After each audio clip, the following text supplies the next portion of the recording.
we should talk about Sober October. It strikes me that actually in this country, not just this country, but particularly this country, our whole life is sort of run by alcohol. Come for a drink. If you're not drinking in a pub, your friends say, oh, just have one, or they'll buy you one, and it's very difficult if you are trying to stay sober. There was a really good article in the Telegraph. There's one in iNews as well, and this one really struck me. I've joined a secret sober WhatsApp group because it's too hard to tell friends I want to drink less.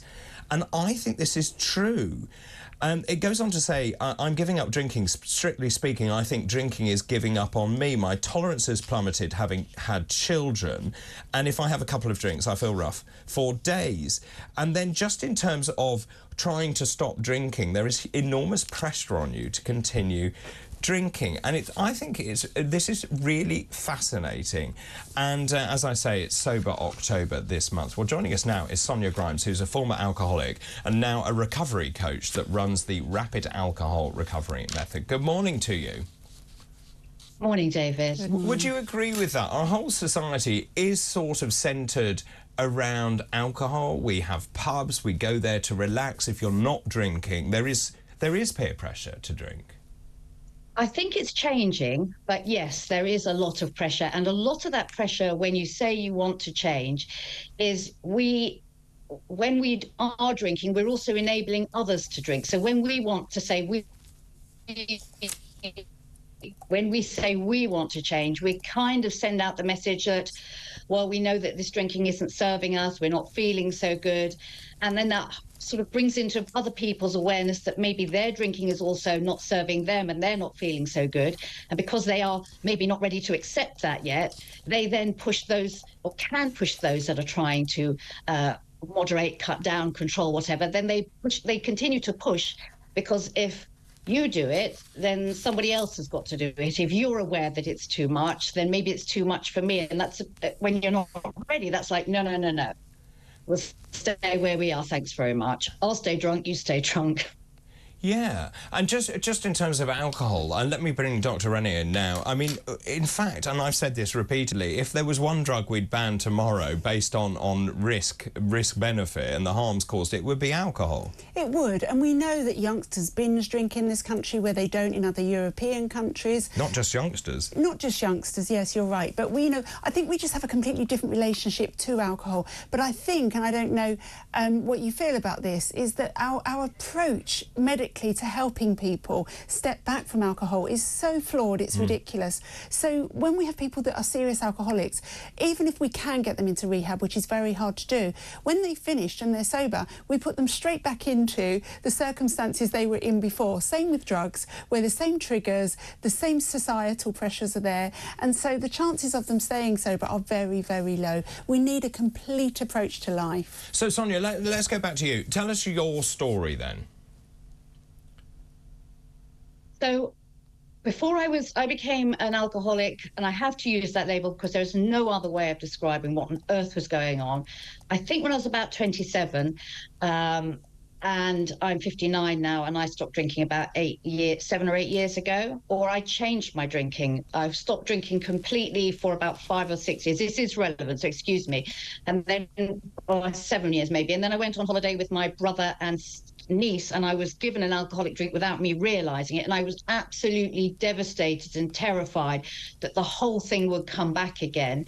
But as you say, it needs a completely different approach. So I would have said I was an alcoholic for 27 or 28 years, which is a change paralyzing label anyway. Can I just stop you? How did you sorry, can I just stop you? Why do you think, looking back, you were an alcoholic? I think now that my mother had suffered a sudden violent death and we were estranged, and I know I had no way of coping. I have a lot of younger brothers and sisters who mean the world to me, and not only was it devastating for me, it was much more devastating to watch them suffer. And I think without my lack of awareness of myself, of what was going on, I mean, alcohol is, as we know, is a powerful drug, and it is the quickest way to feel a little bit better, because within minutes of having it, you think, oh, but of course, it's also the quickest way to wreck a marriage, life, health, whatever. But I think that's why I started drinking the way I did. But that to me is not relevant in my work and approach. It's not why we started, it's how we maintain it. And anybody that goes to rehab, and whatever works, but you are not living life. You are in a safe place, supported, where you're understood, where you're open, where you're saying what you think and what you feel. And then you go back into the life that may or may not have created the problem in the same place, with the first place, with the same pressures. And it does need a completely different approach to change drinking, I believe. Can I just go back very quickly? Just in terms of your drinking, clearly you were drinking, you had reasons to drink, and I completely understand that. When you were drinking, though, you obviously didn't think it was a problem at that time, because it was just something that happened naturally. What sort of level were you drinking? I have a very low tolerance to alcohol, so if someone could drink 2 or 3 bottles of wine and they would be plastered, I couldn't drink more than a bottle of wine, but the consequences of that, the amount I drank, was not relevant to the consequences of my drinking, because we all got different biology. And actually, David, for a very long time, I knew I had a serious problem. I'm a single mum. I've always been a single mum.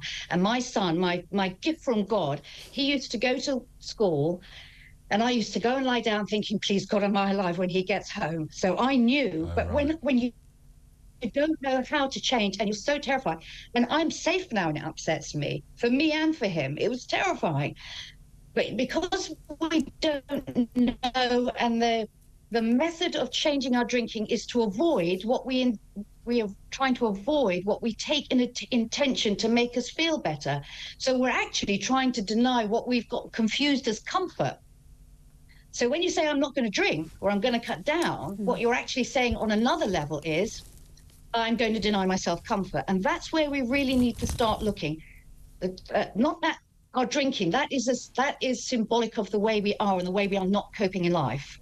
So that's really interesting. And just very quickly, because I've got a caller that wants your advice, actually. But just in terms of you, in retrospect, you knew you had a problem with drinking, and even though you knew you had a problem, you felt powerless to do anything about it. Powerless does not describe how... Oh, I think we've lost you. I think we're having some connection issues there.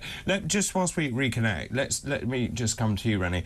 I think this is the most interesting thing about it, and I think we're all guilty, aren't we? And I think what Sonia said there is right, because you've had a stressful day, you have a drink, immediately you feel better. And your tolerance goes up gradually over time. And then you want more. Yeah. And you want more. And I've certainly noticed, and obviously doctors are known to drink anyway, try working in this industry as well, and of course you do tend to have a drink. But what I've noticed is I have to now limit myself, because I'm getting older. It has a much bigger effect. I can't possibly drink when I'm working because my brain doesn't work. And you know, because you always comment on it, I very rarely drink now, maybe 1 glass of wine a week at most. And I used to drink every single night, and I suddenly realised that it was really affecting my sleep, how I felt, my ability to feel refreshed. So I actually just So what was the trigger? Why did you suddenly decide that? Well, I got my Oura ring, as you know, and it showed me about my sleep. I now wear one as well, yeah, thanks to you. And I now see, if I have a glass of wine now, I can see my heart rate lowers later, my deep sleep is less, my quality is less. And so I just changed that. But I wasn't an alcoholic. Let me say, I have friends who are alcoholics. It is the most evil addiction you could ever. Don't look down on someone as an alcoholic and think, why don't they just stop drinking? It's just not that easy. I think it's also important to say to people today, David, that if you've been affected by what we're talking about now and you need help, just go to talkTV/helplines, and there are various help that you can get on there. We're talking about your story of being an alcoholic, how you've dealt with it. Can I just bring in Mary, who's in North Yorkshire, and she really wants some advice from you. Mary, good morning to you. Good morning, doctors. Good morning. Good morning. Good now, morning. You have quite a story. Tell us your story. I have a 59-year-old daughter who was drinking every day.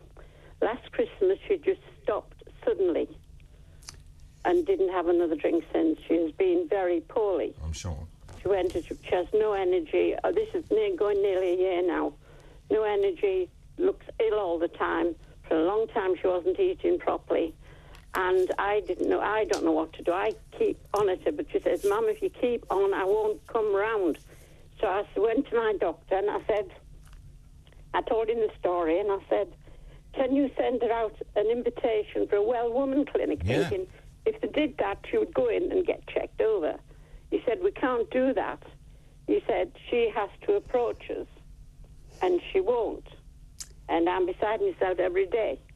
So, Mary, I'm so sorry to hear this. I'm wondering one thing about your daughter. It's brilliant that she finished the alcohol and that's gone from her life. I doubt that's making her feel unwell. It should be making her feel better. What I would say, she's 54. She's got 59. 59. She's got fatigue. She's feeling unwell. I know where you're going. She may well need treatment for menopause. Even though she thinks she's through it, this can actually carry on forever. So she should see a doctor about her menopause, and that might start making her feel a bit better. I would also say, for alcoholics, never stop drinking suddenly. I was about to say exactly that. And Mary, you're convinced she has stopped drinking? She stopped drinking altogether. I do know that, and I believe that. But she looks so thin and drawn and, you know, no energy. I mean, some days she sits in the chair there and I think, God, she's going to pass out. Right. Let's bring Sonia in. Sonia, I imagine you hear stories like this all the time. I do, and I'm 59, and in the last 6 months, I have been exhausted, and I was thinking, oh, something's wrong, you know, with me, even though I eat very well, I exercise, I have a very good mental health, because I suffered very badly with depression during my drinking years. So I honestly, I mean, I started taking, well, I'm not a doctor, so I'm not going to, but there are certain supplements that may or may not help, but after so long, I wouldn't attach this to the not drinking. I would, and if I was able to, as the doctor said, I would say, listen, darling, this may well be the menopause. Use something that doesn't scare her, that might make her think, oh, okay, to go, because she might be too scared to go. She might be scared that they're going to say something about her liver, or there might be a lot of fear. Whereas if you could, sorry, Mary, like the menopause. I don't think she's seen a doctor for about 20 years. Right, so I think we're all in agreement then, Mary. What she does need to do is to go and see a doctor, because it may well not be attributed to the alcohol. It could be attributed, as we said, to the menopause, or indeed anything else. And I think maybe you could go and say, let's do it together. I don't know, is there a way, No, you know... tried. You have? Tried. OK. You could ask her to watch my vlogs that are on YouTube about menopause symptoms, and she might watch it and think, oh, wow, that's me. Yeah, and very treatable. And And very treatable indeed. Very quickly, Sonia, time is very tight, but just thank you, Mary, by the way, for your call. Thank you very much. Sonia, what advice would you give to people who want to give up? My advice to all my clients, which sounds nuts, is just be really kind and gentle with yourself. Take one step at a time. Check in with yourself. What do you need from me right now, darling? Because we're so used to being so disconnected from our needs. It can be as simple as you want to drink and you actually need to be resting, or you need to eat something, you need to drink something. Find a community that works for you. There are not enough options out there, but there are plenty. I have a free Facebook group, and I'm not trying to advertise at all, but find a tribe that resonates with you, that you can go in there and talk and ask questions and be supported and not frightened. I think getting rid of this fear is huge. Get support, make it fun. It can be fun. Learn, grow, expand your awareness. We're so tunnel vision when it comes to alcohol. And often in life, the answers are just outside of your awareness. But whilst they're outside of your awareness, they don't exist for you right now. Find a tribe. Look after yourself. Be kind and gentle with yourself. Check in with what you need. If you need rest, rest. Alcohol is the quickest way to make yourself feel better. Yes, temporarily. And it is the quickest way to destroy your life and the life of your loved ones and your career and everything else. So let's just take back a little bit of responsibility. Okay, I don't want to live this way. This doesn't work for me. I deserve better. Start to talk to yourself like that, rather than, what the hell's wrong with you? Why can't you do it? Why? That's how we talk to ourselves. Who's going to make a change like that? I couldn't. Just brilliant advice. Thank you so much for your time, Sonia. That's Sonia Grimes there, former alcoholic, now a recovery coach running the Rapid Alcohol Recovery Method. Now, if you've been affected by what we've covered today in Sunday Surgery, if you want more information, then please go to talk.tv/helplines.